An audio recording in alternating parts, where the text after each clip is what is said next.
নেতৃত্ব কেউ থাকবো নি? নেতৃত্ব কেউ কি থাকবে?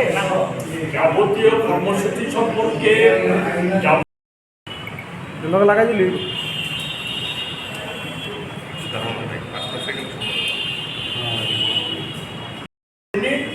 এটাকে আপনারা একটু প্রাধান্য দিয়ে যদি আপনারা ঠিক আছে, থ্যাংক ইউ। আমরা শুধু বলতে চাই, অনুরোধ করতে চাই, আমরা আরো কিছু তথ্য আমাদের এতক্ষণ বিশদভাবে শুনেছি ত্রিপুরা রাজ্য তথা সারা ভারতবর্ষে মহিলাদের যে সশক্তিকরণের কথা বলা হয়েছে সেটা কিভাবে প্রতিফলিত হচ্ছে এই বর্তমান ডবল ইঞ্জিনের সরকারের, সেটা এতক্ষণ ধরে আপনারা জেনেছেন এবং আপনারা প্রতিনিয়তই সংবাদ মাধ্যমের দ্বারা আমরাও জানতে পারি কোথায় কি হচ্ছে। ত্রিপুরা রাজ্যে যেভাবে মহিলাদের উপর একের পর এক অত্যাচার এবং ধর্ষণ, গণধর্ষণ সংগঠিত ঘটে যাচ্ছে, তাতে ত্রিপুরার প্রশাসন তথা রাজ্য সরকার নীরব ভূমিকায় অবতীর্ণ হয়েছে।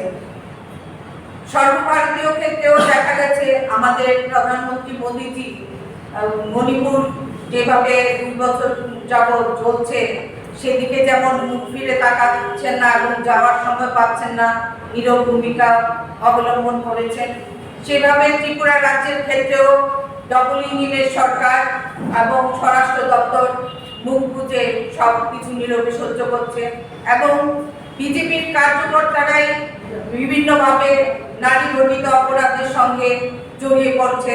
তৎসঙ্গে এখানে গ্রেফতার বা শাস্তির কোনো ব্যবস্থা তারা গ্রহণ করছে না এবং পুলিশও তাদের দলদাসের মতোই তাদের ভূমিকা নিয়ে রেখেছে এবং আমাদের মহিলারা ত্রিপুরা রাজ্যে যে অবস্থা আছে সেটা সারা ত্রিপুরাবাসী এটা জানেন।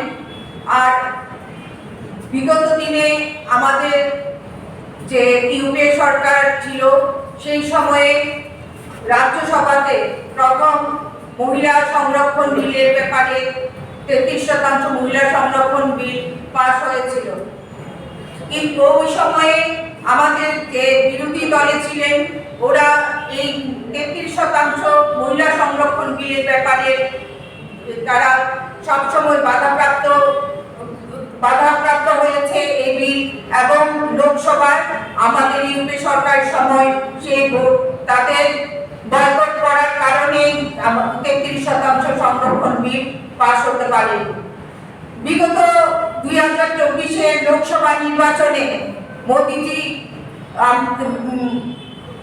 ভারতবর্ষের 140 কোটির মধ্যে 70 কোটির ভোট বৈতরণী পার হবেন বলে আমাদের লোকসভায় 33% সংরক্ষণ বিল পাস করিয়েছেন।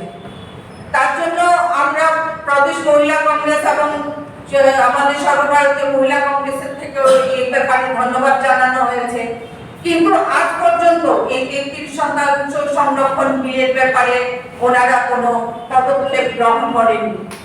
সেটা কি শুধু রিপোর্ট দেখানোর জন্যই সংসদে বিলটা পাস করিয়েছিল?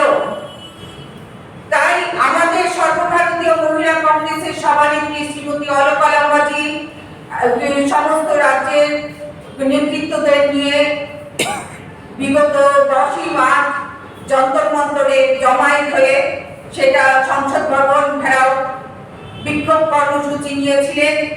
সেই পরিপ্রেক্ষিতে ওনার নির্দেশে আমাদের ত্রিপুরা রাজ্যে এবং বিভিন্ন রাজ্যে প্রতিটি জেলায় এই বিক্ষোভ সমাবেশ করার জন্য নির্দেশ দিয়েছেন এবং আমরা সবসময় মহিলাদের সপক্ষে এবং মহিলা সশক্তিকরণের পক্ষে জাতীয় কংগ্রেস দল সবসময় আমাদের মহিলাদের জন্য অগ্রণী ভূমিকা নিয়েছেন এবং 33% সংরক্ষণ বিলের ব্যাপারে প্রথম আমাদের প্রয়াত রাজীব গান্ধীজি উত্থাপন করেছিলেন যে মহিলার যদি সশক্তিকরণ না হয় মহিলাদের ক্ষেত্রে এবং কোন রাষ্ট্র সেই সংরক্ষণ মহিলাদের হলে সেই রাজ্য বা রাষ্ট্র কোনোদিনই এগোতে পারবে না। এবং নারীদের অধিকার যতক্ষণ না আমরা সেই 33% সংরক্ষণ বিল লাগু হচ্ছে, সেই উপলক্ষে আমাদের জাতীয় কংগ্রেসের সর্বভারতীয় নেত্রী অলকা লাম্বাজি, প্রিয়াঙ্কা গান্ধীজি, সোনিয়া গান্ধীজি আমাদের এই সংরক্ষণ বিল প্রয়োগ করার ক্ষেত্রে যা করার ওনারা আমাদের সাথ দিচ্ছেন।